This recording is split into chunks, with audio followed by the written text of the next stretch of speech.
আউযু বিল্লাহি মিনাশ শাইতানির রাজিম। বিসমিল্লাহির রহমানির রহিম।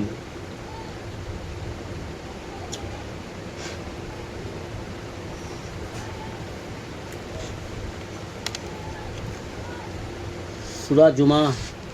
আল্লাহ সুবহানাহু ওয়া তাআলা বলছেন কোরআনে আয়াতের মধ্যে, কোরআনে কারিমে আল্লাহ রাব্বুল আলামিন আমাদেরকে ইরশাদ করছেন, আল্লাহ তাআলা তিনি যিনি উম্মি লোকেদের মধ্যে তাহাদেরই মধ্য হইতে একজন রসূল প্রেরণ করিয়াছেন। আল্লাহ তাআলা স্বয়ং ইরশাদ করছেন, আল্লাহ তাআলা বলেন, আল্লাহ তাআলা তিনি যিনি উম্মি লোকেদের মধ্যে হইতে তাহাদেরই মধ্য হইতে একজন রসূল প্রেরণ করিয়াছেন। আল্লাহ তাআলা বলছেন, মানব জাতির মধ্য থেকেই, তোমাদেরই মধ্য হইতে, মানব সন্তানের মধ্য হইতেই, আদম সন্তানের মধ্য হইতেই তিনি একজন রসূল প্রেরণ করিয়াছেন। অর্থাৎ সেই রসূল উম্মি ও নিরক্ষর। আমার রসূল সাল্লাল্লাহু আলাইহি সাল্লাম, যিনি বিশ্বজাহানের নবী, সমগ্র সৃষ্টি জগতের নবী, রাহমাতুল লিল আলামিন,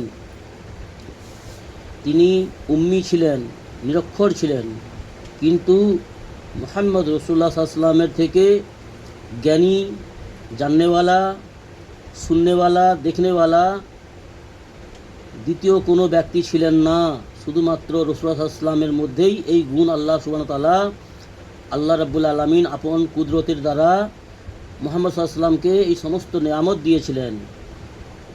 যিনি পৃথিবীর বিশ্বের সমস্ত পণ্ডিতের পণ্ডিত, তিনি মুহাম্মাদুর রাসূলুল্লাহ, যিনি তাহাদিগকে আল্লাহ তাআলার আয়াতসমূহ পড়িয়া শোনান। আল্লাহ তাআলা বলছেন, রাসূলুল্লাহ সাল্লাল্লাহু আলাইহি সাল্লাম নিরক্ষর ছিলেন, কিন্তু তিনি মানুষদেরকে আল্লাহ তাআলার আয়াত, যে সমস্ত আল্লাহ তাআলা কোরআনের আয়াত নাজিল করতেন আসমান থেকে জিবরিলের মাধ্যমে, এবং আল্লাহ তাআলা যে সমস্ত কথা, জ্ঞান রাসূল সাল্লাল্লাহু আলাইহি সাল্লামের অন্তরে নাজিল করতেন, সে সমস্ত মানুষকে বলিয়া শোনাইত। অর্থাৎ কোরআনে কারিমের যাহা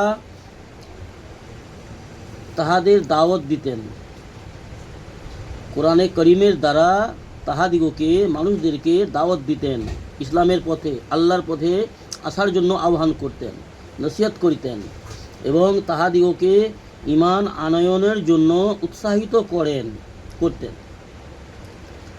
মানুষদেরকে ঈমান আনয়ন করার জন্য উৎসাহিত করেন।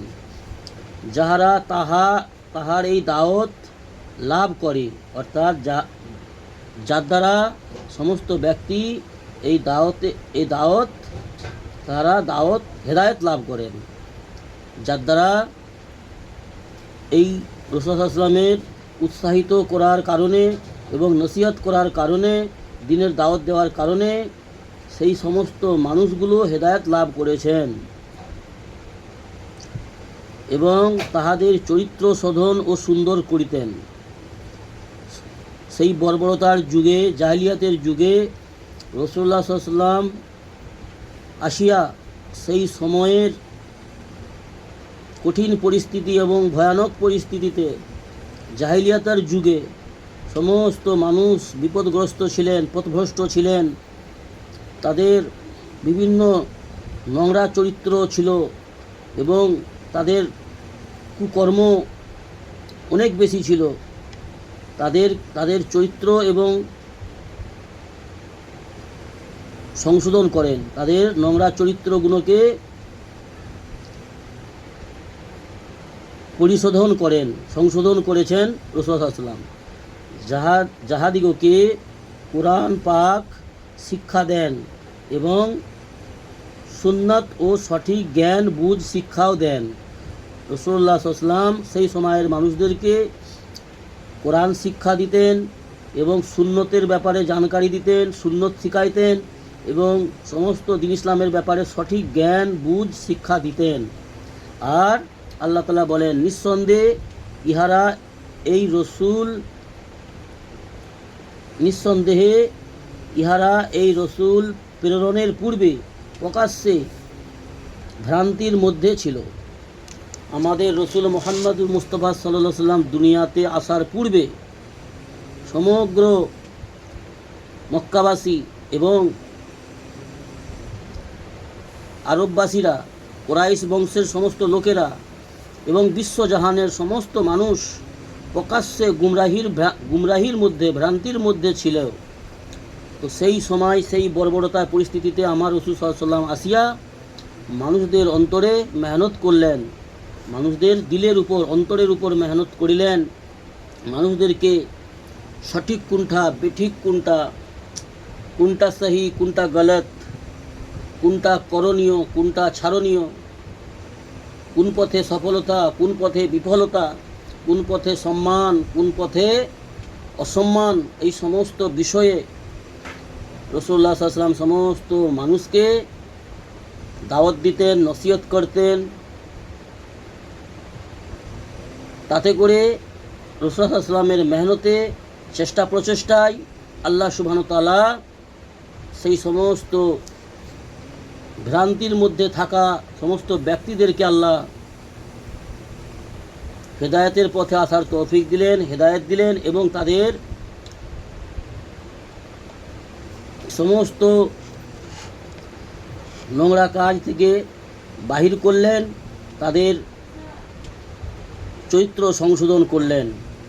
যে সমস্ত মানুষরা একসময় কঠোর অন্তর ছিল, যারা বিভিন্ন প্রকারে অন্যায়, ব্যভিচার, অত্যাচার, অন্যায় কাজ এবং নোংরা কাজ করে বেড়াতো,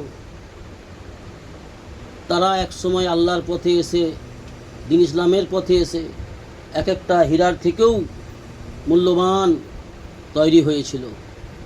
যে সমস্ত সাহাবা কিরাম, রাসূলুল্লাহ সাল্লাল্লাহু আলাইহি ওয়াসাল্লামের সঙ্গী সাথীরা, যারা রাসূলুল্লাহ সাল্লাল্লাহু আলাইহি ওয়াসাল্লামের উপর ঈমান আনয়ন করিয়া দ্বীন ইসলামের পথে নিজেদের সমস্ত ধন ও সম্পদ অন্তর থেকে, সশরীরে অন্তরকে আল্লাহর কাছে এবং আল্লাহ রসুল সাল্লাল্লাহু আলাইহি সাল্লামের কাছে আত্মসমর্পণ করিয়াছিল, তারা এক একটা হীরার থেকেও মূল্যবান হয়ে দুনিয়া থেকে আল্লাহর কাছে বিদায় নিয়ে গেছে। যাদের উপর রাদিয়াল্লাহু তাআলা আনহুর লাকাব এসেছে, যাদের উপর আল্লাহ রাজি খুশি হয়ে গেছে। সেহেতু আমাদের কাছে আজ রাসূলুল্লাহ সাল্লাল্লাহু আলাইহি ওয়াসাল্লাম মওজুদ নেই, সাহাবা কিরাম কেউ মওজুদ নেই। আমাদের কাছে রাসূলুল্লাহ সাল্লাল্লাহু আলাইহি ওয়াসাল্লামের সমস্ত সুন্নত আছে, হাদিস রয়েছে। আল্লাহ রাসূল সাল্লাল্লাহু আলাইহি ওয়াসাল্লামের যে সমস্ত আল বলা হয়েছে, অর্থাৎ ওলামায়ে কেরামরা আমাদের কাছে মওজুদ রয়েছে। অর্থাৎ দ্বীন ইসলামের যারা সহি বুঝ রাখেন, সহি জ্ঞান রাখেন এবং সহি আমল করে, সেই সমস্ত আলেম ওলামাদের কাছ থেকে দ্বীন ইসলামের ব্যাপারে বেশির বেশি ইলম জ্ঞান হাসিল করতে হবে এবং সেই মোতাবিক বেশির বেশি নেক আমল করতে হবে। তাতে করে আল্লাহ সুবহানাহু ওয়া তাআলা আমাদের উপর রাজি হবেন এবং আমরা জাহান্নাম থেকে মুক্তি পেতে পারবো এবং জান্নাতে যেতে পারবো। আল্লাহর রহমতের ছায়াতে আমাদেরকে থাকার স্থান দেবেন আল্লাহ রাব্বুল আলামিন। এই আশা নিয়ে, এই বিশ্বাস নিয়ে ইখলাসের সহিত নেক আমল আমাদেরকে করতে হবে, ইমানের সহিত মৃত্যুবরণ করার চেষ্টা প্রচেষ্টা এবং আল্লাহর কাছে চাওয়া। আল্লাহর তৌফিক ব্যতীত আমার নিজের দ্বারায়, আমাদের দ্বারাই কোনো কিছুই সম্ভব নয়। সেহেতু আল্লাহর কাছে সর্বদা আমরা নত হয়ে আল্লাহর কাছে সমস্ত বিষয়ে সাহায্য প্রার্থনা করব, সমস্ত বিষয়ে আল্লাহর কাছে পেশ করব, সাহায্য প্রার্থনা করব। আর আল্লাহ রাব্বুল আলামিনের কাছে যে সমস্ত বান্দারা সাহায্য প্রার্থনা করেন, হেদায়েত কামনা করেন, রহমতের কামনা করেন, আল্লাহ সুবহানাহু ওয়া তাআলা সেই সকল বান্দাদেরকে হেদায়েত দিয়ে, রহমত দিয়ে সফল করেন। আল্লাহ কারো মুখাপেক্ষী নয়, আল্লাহ হচ্ছেন তিনি অমুখাপেক্ষী, কারো মহতাজ নয়। আল্লাহ রাব্বুল আলামিন কোনো কিছু করার জন্য কোনো কিছুর মহতাজ নয়। আল্লাহ সুবহানাহু ওয়া তাআলা বড় ক্ষমাশীল এবং বড় ক্ষমতাবান, দয়ার মালিক রব্বুল আলামিন। আল্লাহ আমাদের উপর রহম করুন, দয়া করুন, আমিন। সূরা জুমা থেকে এই আয়াতটি পড়া হলো, কোরআনের আয়াত সূরা জুমা। আল্লাহ আমাদের দিন ইসলামের সহি বুঝ দান করুন। আল্লাহুম্মা আমিন। সুবহানাল্লাহ।